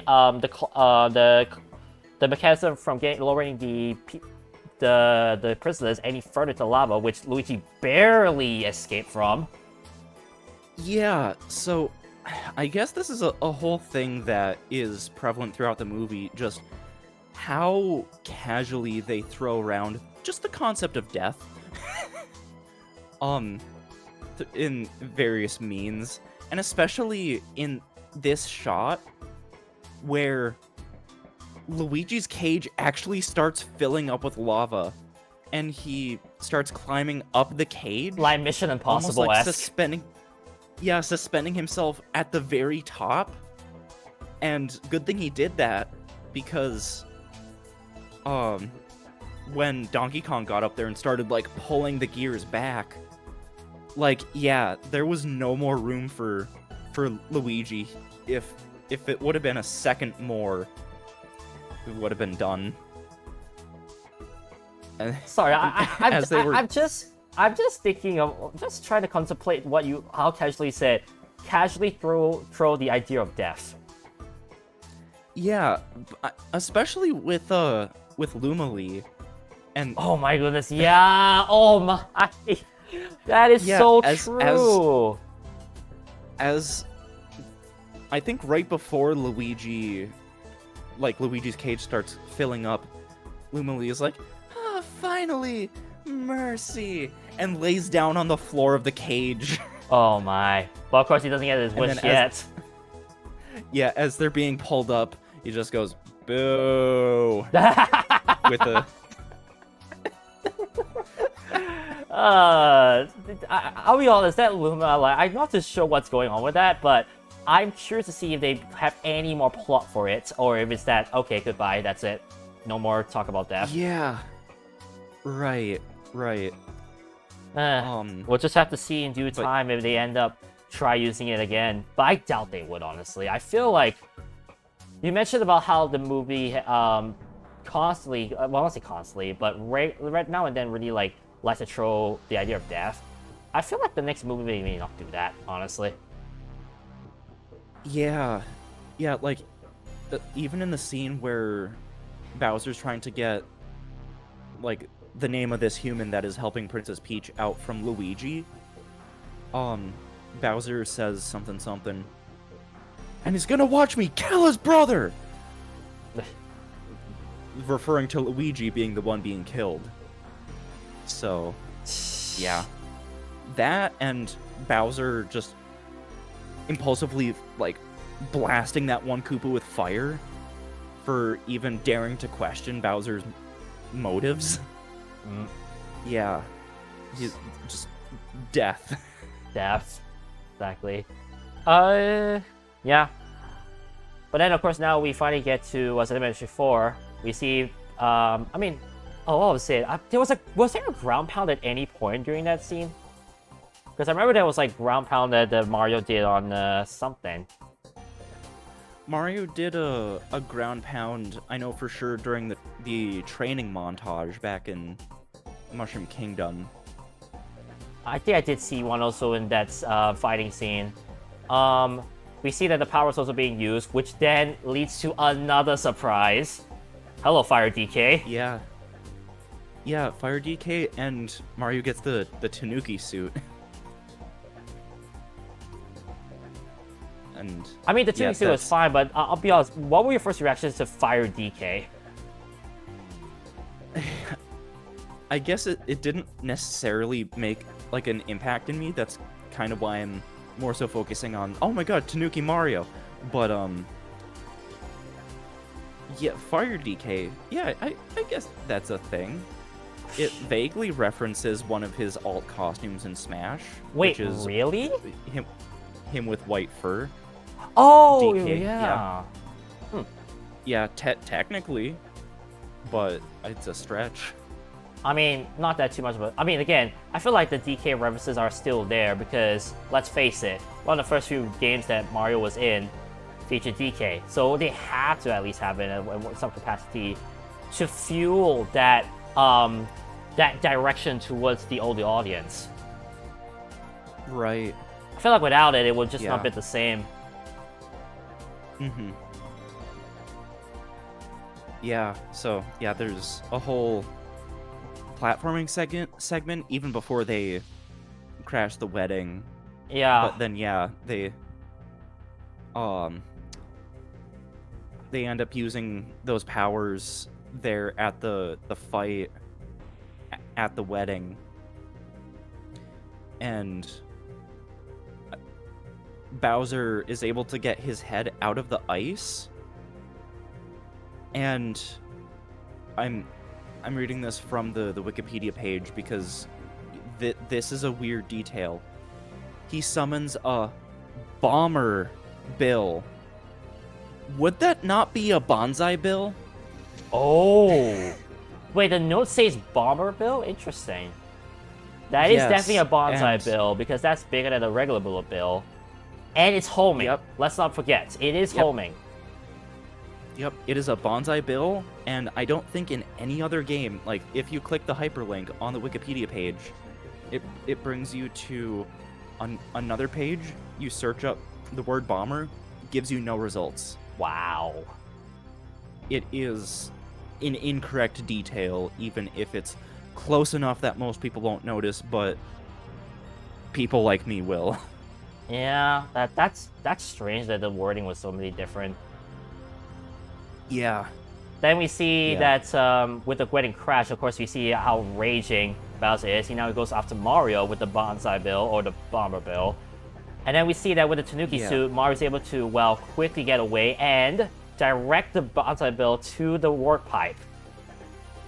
Yeah, the bonsai bill goes for Peach's castle. Mario hits the bonsai bill's eye with his Tanuki tail to, like, stun it enough so then it stops, and then, yeah, starts chasing Mario. They fly for a bit, and Mario notices the pipe that he entered the Mushroom Kingdom from, and ends up directing the bonsai bill into the pipe, which it goes into the pipe, goes into that transitionary area, which, by the way, is kind of similar to that area in 3D World? the intro of 3D World. Yeah. Where they enter that clear pipe in the intro cutscene. Correct. I'm just now realizing this. Now they mention it, I'm also realizing it now. Mm-hmm. But, yeah, it explodes in that area. It causes enough of some sort of pull that it brings... Like, it starts pulling basically the Entire main cast, a lot yeah. of stuff from the Mushroom Kingdom Yep. into Brooklyn. And this is where the final scene of the movie takes place. Yep, I'm lapping that now. So yeah, final scene, and we see the Power Star has all of a sudden been out of his grasp, and now it's Mario Luigi versus Bowser to get it. The last part.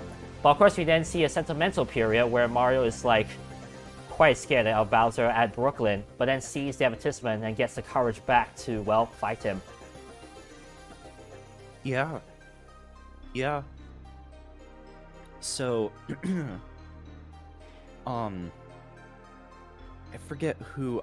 I think it's Peach ends up kicking a Koopa shell into the Power Star because Kamek is like holding it suspended in mid-air, knocks it like a bit of ways away, but Mario is technically closer to it, so Mario and Bowser both start racing towards it. Bowser ends up doing a blast of fire at Mario, and you think like, oh no, Mario's gonna get blasted with fire. But then all of a sudden, Luigi is blocking the fire with a manhole cover. Yup. And I'm just like, okay, how long would you be doing that until that starts to be hot? Video game movie logic. I know, yeah, but just the thought of like, that's gonna take like 5 seconds. 5 seconds and that whole thing is just burning hot, like... Should we give the awkward excuse and say, oh, you're wearing gloves? I guess, technically, but then it, like, that manhole cover is touching the fire, that cover. Don't you think there would be, like, burn marks on their clothes? Or on Wait, Luigi's hang on, clothes? you cut off for just a bit, but I assume you said that fire is touching that metal part of the manhole cover, so it wouldn't be hot. Yeah, so, like, wouldn't it be hot enough that it would leave, like, burn marks on Luigi's clothes? Again, video game movie logic, don't question it. Yeah. At this point, honestly, we established it. Yeah, especially because Luigi releases the force that he was putting onto the cover, and both Mario and Luigi dive for the star, and Barely like get it Yeah. before the fire could Yeah. consume them. Mm-hmm. And then you just see in the cloud of smoke, just all of a sudden these silhouettes that are just flashing different colors, and you're like, oh yeah. But wait a minute, isn't got that the power? star. Isn't that the power of the Starman and not the Power Star? That's where that was actually what we were leading to. Exactly. So Exactly. And you mentioned how fluid the discussion is between the difference between the Power Star and the Starman. So it's like, which one is which at this Yeah. point? Yeah, and I guess now that I'm thinking about it, no character directly touches the star. Bowser gets close, but he never touches it. The only characters to touch it are Mario and Luigi. Bowser So- did not touch it in the opening scene? He just goes up to it, and he goes, "Now no one's gonna stop me!" And it's just there in front of him. So if only he... I can only assume that Kamek grabbed it with his telekinesis and just carried it that way. Kids do not follow this, but that is the reason why sometimes itchy hands does help.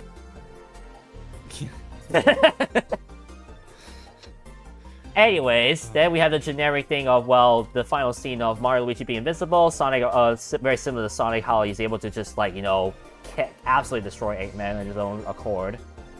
But we then see we get a very good. We get a very good rendition of the Starman theme. Yep. Which, fun fact, that was almost gonna, instead of that, it was gonna be Van Halen's Jump. For whatever reason, like someone had to fight very hard for that song to be the Starman theme from the game instead of random song that is not in the game. And yeah. Let me think about this. Because I was thinking, like, if they did fight it, why didn't they fight it for when they did the Mario Kart part with DK with the Take On Me? Then I realized if they tried to use a DK tune, it wouldn't have been as prevalent of a reference. But in this case with the Starman, I feel like the Starman theme is so iconic that a fight had to have been done. That sounded very awkward. A fight had to have been done. Yeah. But all seriously, if they probably had to like fight along for it, and it worked, because honestly, that reference is so iconic. If it was let out, people would have been questioning that. Yeah, which actually, fact about the segment where Take On Me plays, there is an original music track that was composed that I guess was gonna be in there, but then they replaced with Take On Me. In the official release of the movie soundtrack, there is a Donkey Kong Country-esque sound, like, song that, like, someone took that song, put it up against, like, that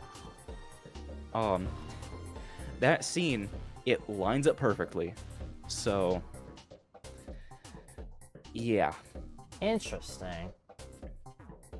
Mm-hmm. Like, hang on, let me think of something real quick. Also, you can tell that it's getting to the end of the podcast because I'm really tripping over words. You're fine. I feel like you've mentioned, like, at least help me joggle my memory, because there's just some things that I'll be perfectly honest with you, I honestly forgot. I'm a little surprised because I didn't get as much sleep last night as I really should have. I didn't stay up till midnight to play Tears of the Kingdom. I went to bed like normal, but I woke up earlier, like a little bit earlier than I kind of wanted to, but I couldn't go back to bed. So that's fine. I just woke up and yeah, so. And then the last part, we see, well, Bowser, like, absolutely get destroyed. And then all of a sudden he shrinks, and then he gets put into, guess what? The jar, I tell you. I was like, wow, I love that. Love the fact that they acknowledged that. Yeah, Peach forcibly feeds him a mini mushroom. Toad picks him up by the tail, just drops him in the jar, puts the big cork on it. Oh. And that references a line from the start of the Mario Kart segment, where Mario and Peach have this back and forth of like, Mario goes, yeah, we don't have rainbow roads where I'm from. Peach is like, really? Now you're gonna tell me that the turtles aren't evil. Mario's like, actually, no. They're usually pets. Oh! Like, oh, yeah, maybe come to Brooklyn. I can get you a pet turtle. I She's like, forgot about maybe I that. will. And then she gets her pet turtle. I forgot about that. Yep. Oh, that's so good. Mm-hmm. Man, I didn't even catch that. Now that you mention it, it's like, wow, that comes full circle, I guess. I was more so thinking about Super Mario 3D World credits, which I get to see one more time soon once I 100% the game. Man, I actually have a lot of stuff to talk about. Once I finish Bowser's Fury, I need to talk about that whole game as well in full. Actually, wait, no, technically no, because I already did a Super Mario 3D World review already. Never mind. Never mind. Okay, then afterwards we see the ending, which was a very short and generic ending. We see that Mario and Luigi now finally have the business over in the Mushroom Kingdom instead. And they have that different pipe that they have can enter just to get a shortcut to the Mushroom Kingdom. Yep. And then that's it.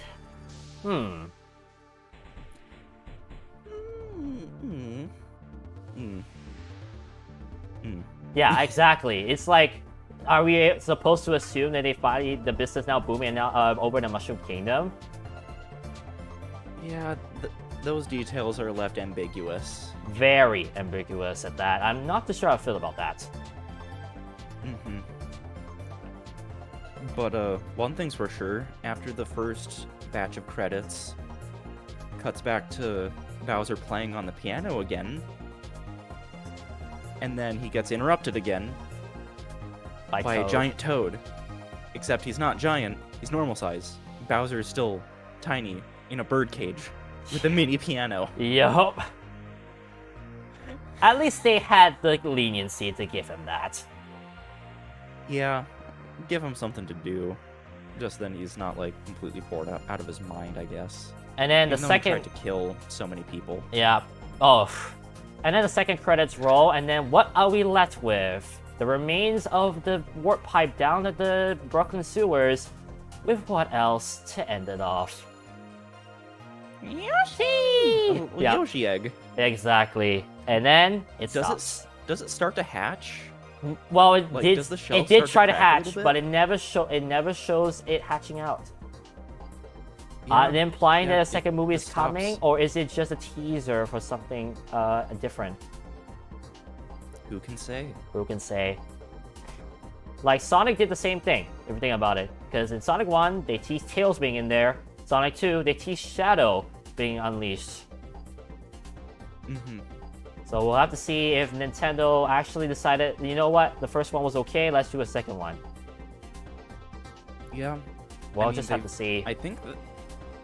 Let's see, box office. According to Wikipedia, in the box office, it made $1.17 billion dollars. So it is absolutely a success. There's gonna be another, if not Mario movie, another Nintendo movie. It's gonna happen, and Yep. I am ready for it. I'm not sure I'll be ready for it, honestly.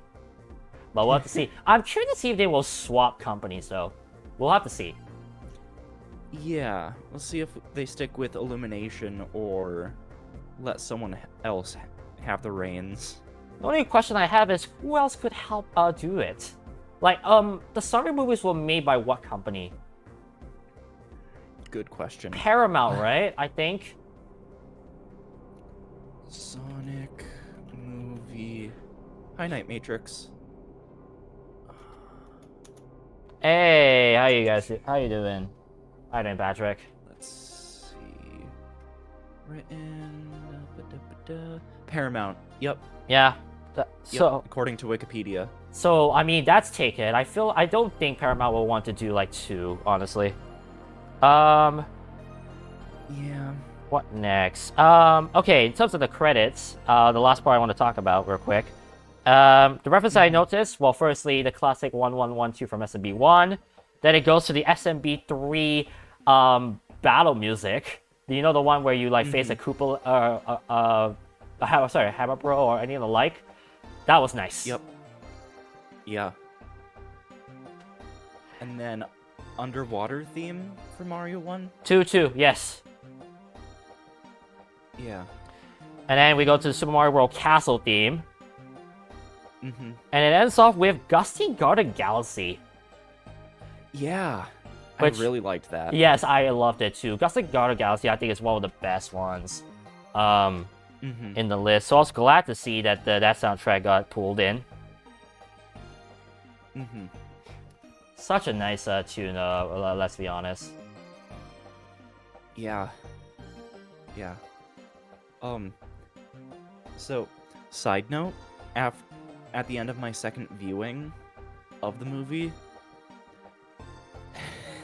there was a good amount of people there watching, and apparently some people were those people who, when the credits rolled, they started clapping. Uh-huh. It's like, yeah, do it if you want. It just feels weird. I don't know, when there's not like the actual people there that helped make it. It feels a little empty. Like, who are you clapping to? I mean, on my side, Chaz, I gotta remember that the developers don't come here, so we do just have to clap no matter what. Yeah, fair, but they're not gonna come to some theater just randomly in the Upper Peninsula of Michigan either, so... Also, sorry, the next thing that came to my mind was, oh, so it's basically like an airplane. Don't clap for, please don't clap after the plane landed. Yeah, I mean, I'm not gonna cuss someone out about it, but it's like, I'll just roll my eyes. Awkward. Yeah. And that's it. That's the movie in overall. Yeah. And Yeah, which we... I think for... Oh. Sorry. No, sorry, something dropped on my end. Go ahead. Okay. Yeah, who claps in cinema? I have not cinema, then again, I haven't seen a movie in years. Yeah. Yeah. Now... Yeah, I think for their first go at a movie, I think it's really the only way they could have done it. And I think they did a pretty good job. It's admittedly, a lot of it is more so the spectacle of the platforming and the fights and all that, which is probably why it doesn't have a good critic score. Because critics really put a lot of weight on the story when it comes to movies. Yep.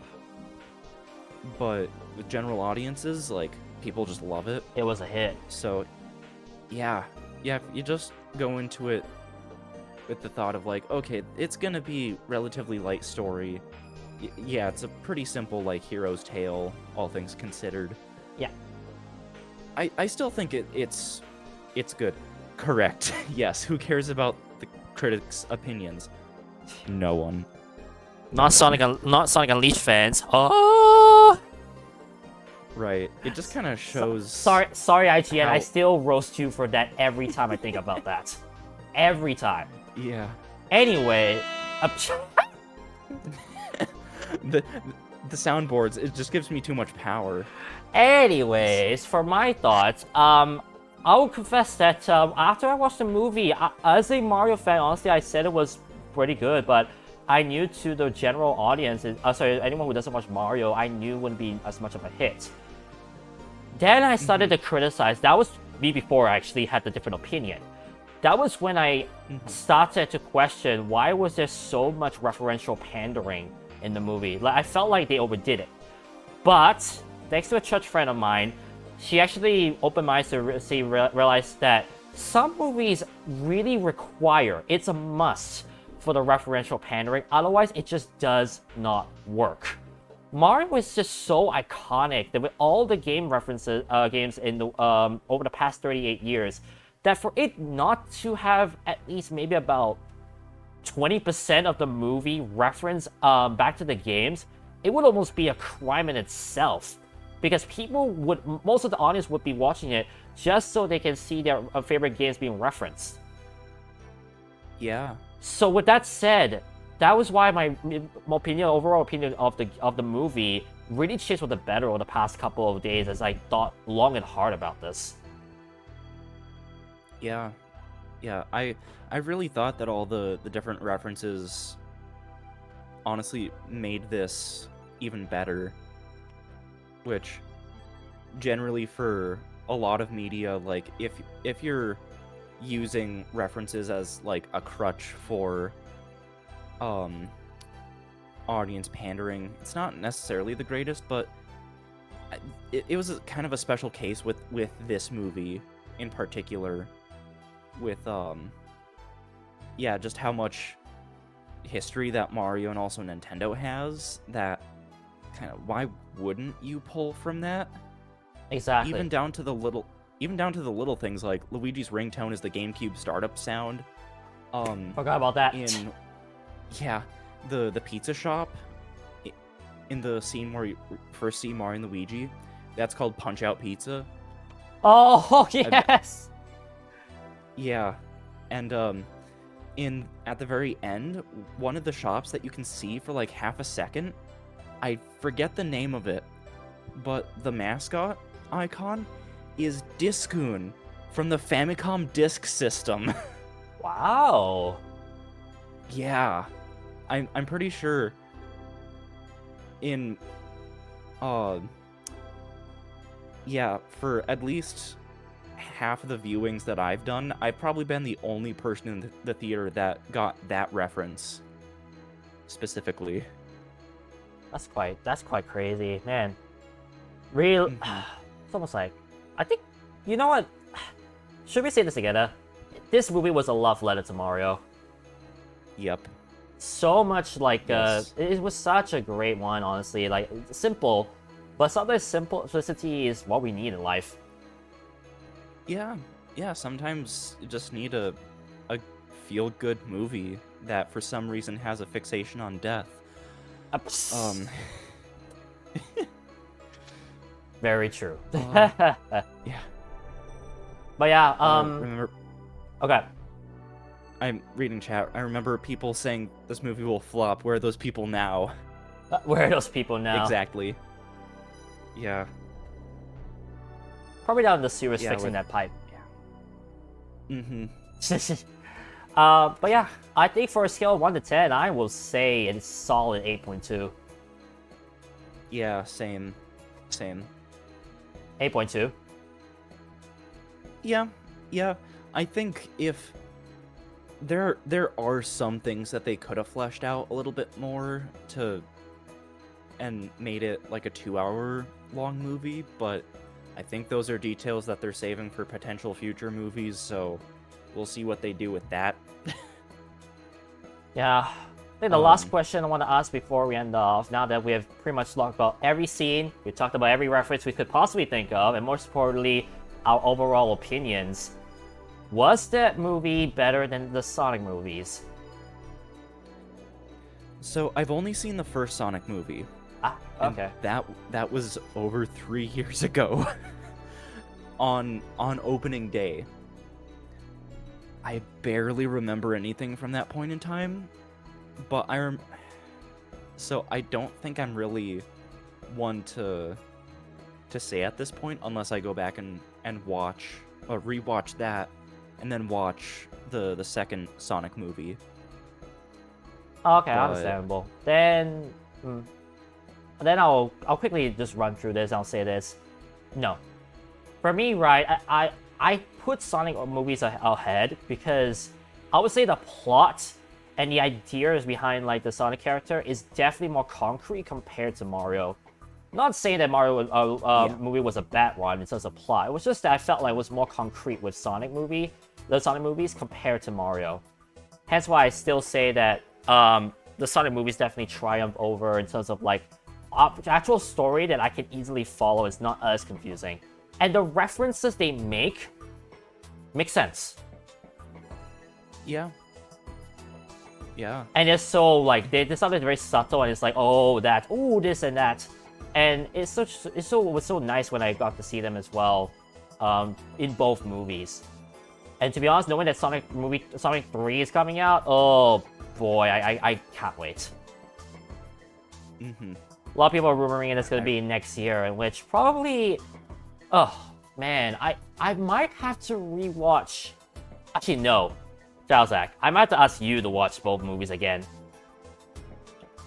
so that at Yeah. least we can have a refresher. We could talk about those in future podcasts. Yeah.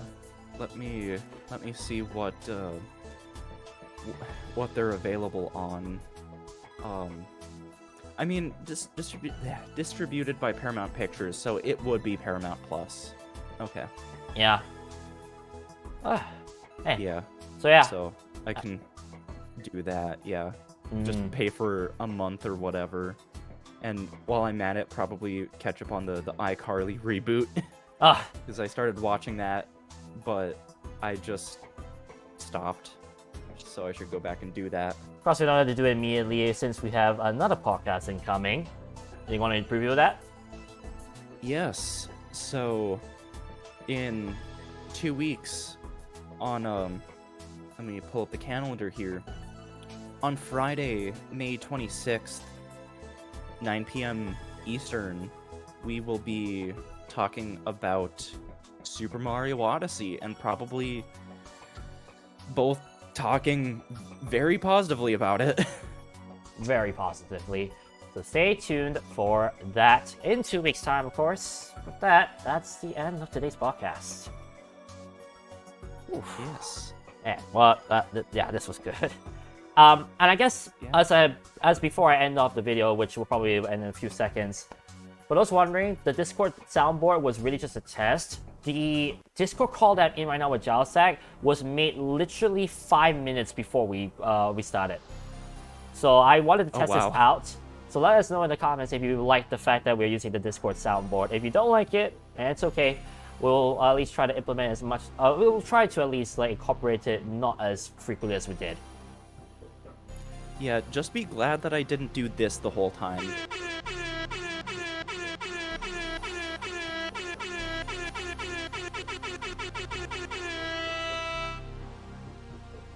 I hate you right now.